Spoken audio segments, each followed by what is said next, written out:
wabarakatuh. Apa kabar adik-adik semua? Minggu ini kita sudah masuk minggu kedua mata kuliah pengantar akuntansi 1. Kita akan belajar bagaimana cara menyusun laporan keuangan dengan menggunakan persamaan akuntansi. Kita harus tahu dulu apa itu persamaan akuntansi. Jadi persamaan akuntansi itu merupakan suatu bentuk rumus matematika di mana kita melihat ada sisi kanan dan ada sisi kiri. Untuk itu mari kita lihat materi kita pekan ini. Transaksi usaha itu memengaruhi posisi keuangan. Setiap transaksi harus dilakukan dengan identifikasi dan pengukuran. Transaksi usaha bisa mengakibatkan perubahan jumlah atau komposisi persamaan antara kekayaan dan sumber pembelanjaan. Nah, jadi ada dua sisi, ada kekayaan dan ada sumber pembelanjaan. Kekayaan itu bisa dalam bentuk modal, bisa juga dalam bentuk utang perusahaan. Sumbernya dari mana? Sumbernya itu, kekayaan itu aset ya. Maaf, kekayaan itu aset, kemudian aset ini ada sumbernya. Sumbernya itu ada dua, yaitu dari modal sendiri dan juga bisa berasal dari utang perusahaan. Nah, sumber pembelanjaan yang berasal dari pemilik itu biasa disebut sebagai modal. Kemudian sumber pembelanjaan yang dari kreditur itu biasa disebut sebagai utang. Nah, sekarang dari hasil itu maka kita akan memperoleh persamaan aset sama dengan kewajiban dan modal. Jadi kekayaan itu sama dengan utang tambah modal. Ya, ingat baik-baik, itu adalah persamaan dasar akuntansi. Kalau aset berubah, otomatis itu akan mengubah juga salah satu dari kewajiban atau modal, bisa juga kedua-duanya ikut berubah. Nah, kekayaan perusahaan itu biasa disebut sebagai harta, aset atau aktiva. Sumber pembelanjaan merupakan modal yang digunakan untuk membiayai operasional perusahaan. Sumber pembelanjaan bisa berasal dari pemilik dan bisa juga berasal dari luar. Sekarang kita lihat pengaruh transaksi keuangan terhadap persamaan akuntansi. Transaksi bisnis adalah sebuah kejadian ekonomi atau kondisi yang secara langsung memengaruhi posisi keuangan entitas atau secara langsung memengaruhi hasil operasi entitas tersebut. Tidak semua kejadian ekonomi itu berpengaruh terhadap entitas yang harus dicatat dalam sistem akuntansi. Hanya transaksi bisnis yang akan dicatat dalam catatan akuntansi. Jadi kalau transaksinya mengambil uang untuk keperluan sekolah anak pemilik, itu bukan transaksi bisnis, itu adalah transaksi pribadi pemilik perusahaan. Adik-adik sekalian, dari sini kita lihat bahwa persamaan akuntansi itu menunjukkan posisi keuangan perusahaan. Setiap transaksi bisnis tentu akan berpengaruh terhadap posisi keuangan perusahaan. Oleh karena itu, setiap transaksi dapat dinyatakan dalam bentuk efeknya terhadap ketiga unsur persamaan. Jadi, kalau satu bertambah, itu biasanya akan memengaruhi peluang kewajiban dan modal. Aset bertambah biasanya diiringi dengan pengurangan atau pertambahan kewajiban dan modal, itu akan selalu beriringan.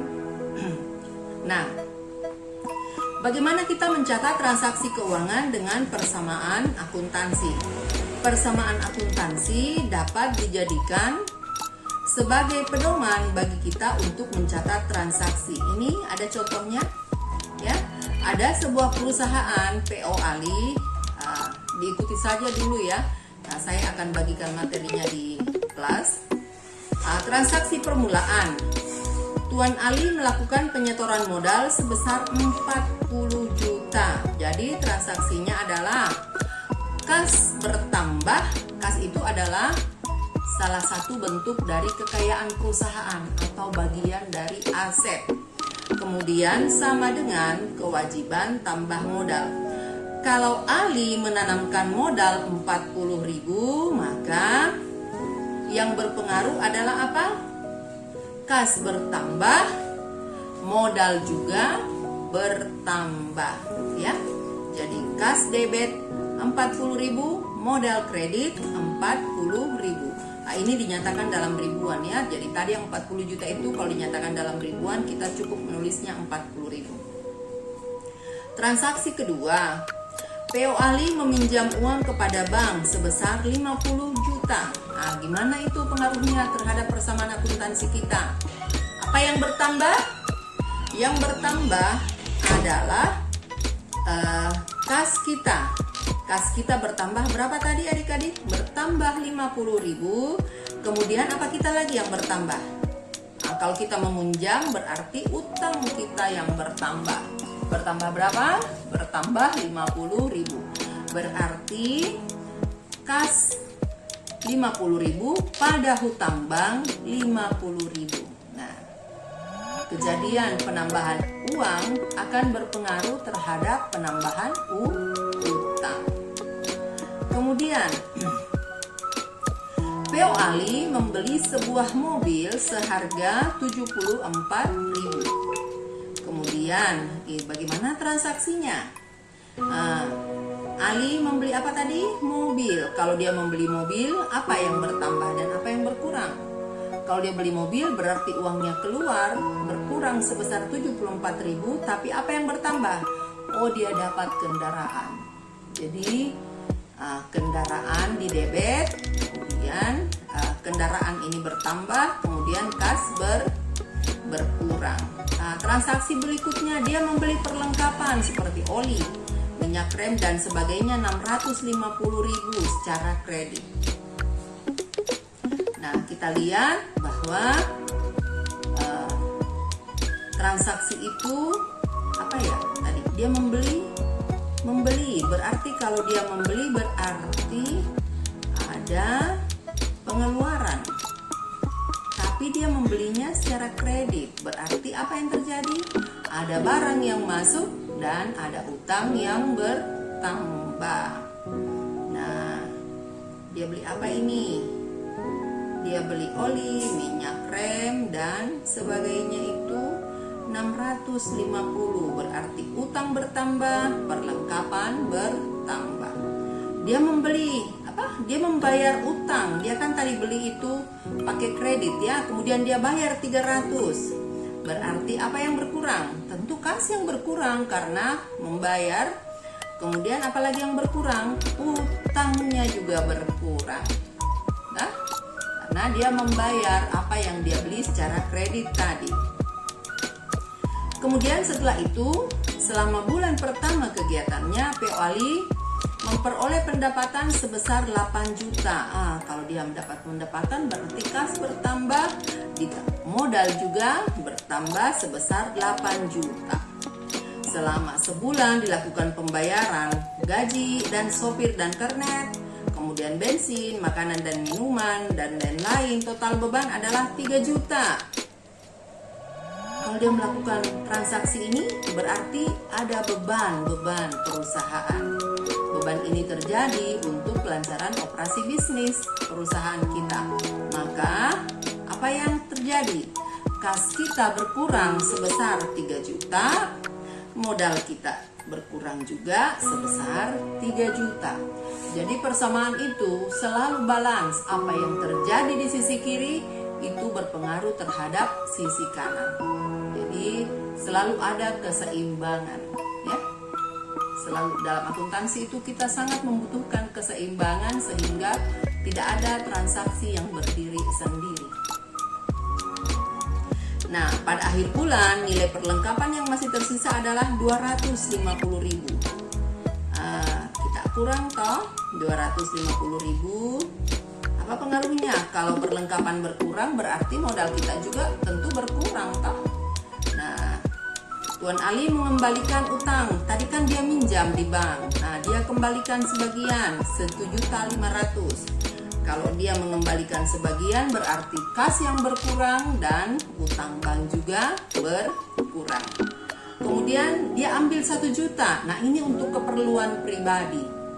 Itu juga harus tetap dicatat karena entitas dan pemilik perusahaan itu adalah dua hal yang berbeda. Jangan digabung karena kalau kalian menggabung maka kontinuitas perusahaan bisa terganggu. Jadi kalau ada pengambilan pribadi tetap harus dicatat walau itu oleh pemilik perusahaan. Jadi kalau kita berbisnis kita harus disiplin supaya perusahaan kita itu tetap bisa melanjutkan operasinya. Nah, setelah itu semua akan muncul laporan persamaan akuntansi dan angkanya itu mesti seimbang antara angka di sisi aset dan di sisi kewajiban ditambah modal. Adik-adik bisa lihat itu. Kemudian menyusun laporan keuangan dari persamaan akuntansi. Ada laporan neraca, di situ memperlihatkan berapa besar harta kita, kewajiban kita, dan modal kita pada sebuah atau pada suatu saat tertentu. Kemudian ada laporan laba rugi.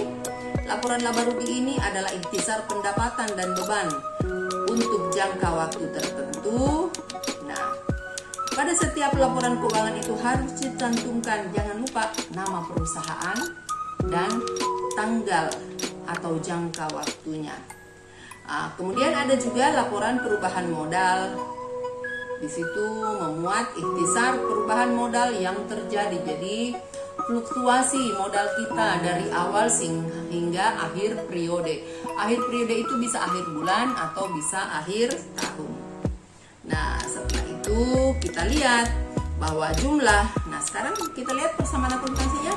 Jumlahnya 92.450 untuk aset dan jumlah kewajiban serta ekuitas itu balance sama 92.450. Nah, kita buat laporan laba ruginya. Ada pendapatan 8 juta, beban-beban usaha itu 3.400.000, laba bersih adalah selisih antara pendapatan dengan beban-beban 4.500.000. Kemudian kalau laporan laba rugi itu memuat pendapatan dan beban-beban diselisihkan.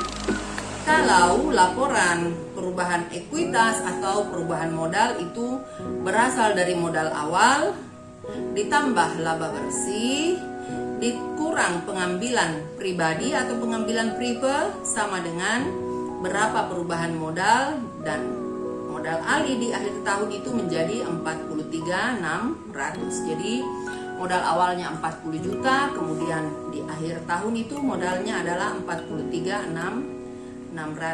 Demikianlah adik-adik, tolong diamati angka-angkanya, dipelajari persamaannya sehingga kalian nanti akan lancar menyusun jurnal yang menjadi dasar dari pembuatan laporan keuangan.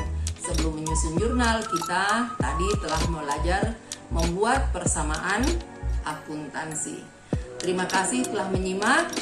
Materi akan saya bagikan ke aplikasi Kalam Kita disertai dengan tugas-tugas yang kalian harus kerjakan untuk melatih kemampuan pemahaman kalian terhadap materi kita pekan ini.